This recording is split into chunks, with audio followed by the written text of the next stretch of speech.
સુરતના દેલાડવા ગામમાં રામજી મંદિર પાસે તળાવના કિનારે કડકડતી ઠંડીમાં એક માસૂમ બાળકીને તેની જ જનિતા ભગવાન ભરોસે છોડીને ચાલી ગઈ હતી, જે દીકરીને જોઈને પથ્થરદિલના માણસનું પણ હૃદય પીગળી જાય. જે રામના આશ્રય નિરાધાર છોડી દેવામાં આવી તેને ડિંડોલી પોલીસે સહારો આપ્યો. સુરતના દેલાડવા ગામમાં રામજી મંદિર પાસે તળાવના કિનારે કડકડતી ઠંડીમાં એક માસૂમ બાળકીને તેની જ જનિતા ભગવાન ભરોસે છોડીને ચાલી ગઈ હતી, જે દીકરીને જોઈને પથ્થરદિલના માણસનું હૃદય પણ પીગળી જાય તેને રામના આશ્રય નિરાધાર છોડી દેવામાં આવી. પરંતુ કહેવાય છે જેનું કોઈ નથી હતું તેનો ભગવાન હોય છે. આ કિસ્સામાં ભગવાન બનીને ડિંડોલી પોલીસ વહારે આવી છે. હોસ્પિટલના બિછાને પડેલી આ માસૂમ બાળકીને જ્યારે ડિંડોલી પોલીસના મહિલા સ્ટાફે જોઈ ત્યારે એક અત્યંત ભાવુક દ્રશ્ય સર્જાયું. મહિલા પીએસઆઈના માતૃત્વની લાગણી છલકાઈ ઉઠી અને તેમણે બાળકીને પોતાની ગોદમાં લઈ તેવી રીતે વહાલ કર્યું જાણે તે તેમની પોતાની જ દીકરી હોય. આ બાળકીને ભલે જનતાએ તરછોડી દીધી છે, પરંતુ ડિંડોલી પોલીસે તેના જીવનમાં ખુશીઓના રંગ પૂરવા માટે તેનું નામ હસ્તી રાખ્યું છે. પોલીસ ઈચ્છે છે કે આ બાળકીના જીવનમાં ક્યારેય રડવાનો વારો ન આવે અને તે હંમેશા હસતી રહે.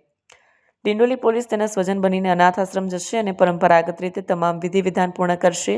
ખાખી વર્દીની અંદર છુપાયેલા એક માનવીય હૃદયની આ સંવેદનાએ સુરતવાસીઓની આંખો ભીની કરી દીધી છે.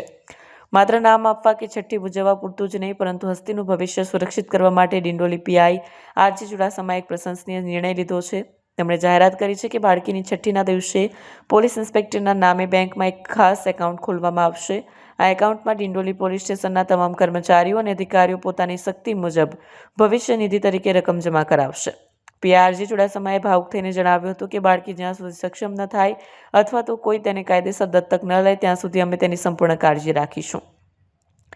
તળાવના કિનારે ઠંડીમાં ધ્રુજતી એ માસૂમ બાળકી આજે હોસ્પિટલમાં સ્વચ્છ છે અને તેને મળેલા નવા પરિવારના કારણે સુરક્ષિત પણ છે. જ્યારે મહિલા પીએસઆઈ તેને તેડે છે ત્યારે હસ્તીના ચહેરા પર આવતું સ્મિત એ વાતની સાક્ષી પૂરે છે કે લોહીના સંબંધો કરતાં ક્યારેક લાગણીના સંબંધો વધુ મજબૂત હોય છે. દેલાડવા ગામના મંદિર પાસે તડછોડાયેલી આ બાળકી હવે ડિંડોલી પોલીસના હૃદયમાં સ્થાન પામી છે. પોલીસ માત્ર કાયદો અને વ્યવસ્થા જ નથી જાળવતી, પરંતુ મુસીબતમાં મુકાયેલા નિરાધાર નાગરિકો માટે એક સુરક્ષા કવચ પણ છે. હસ્તીનું ભવિષ્ય હવે અંધકારમાં નથી, પણ ડિંડોલી પોલીસના રક્ષણ હેઠળ સુરક્ષિત છે.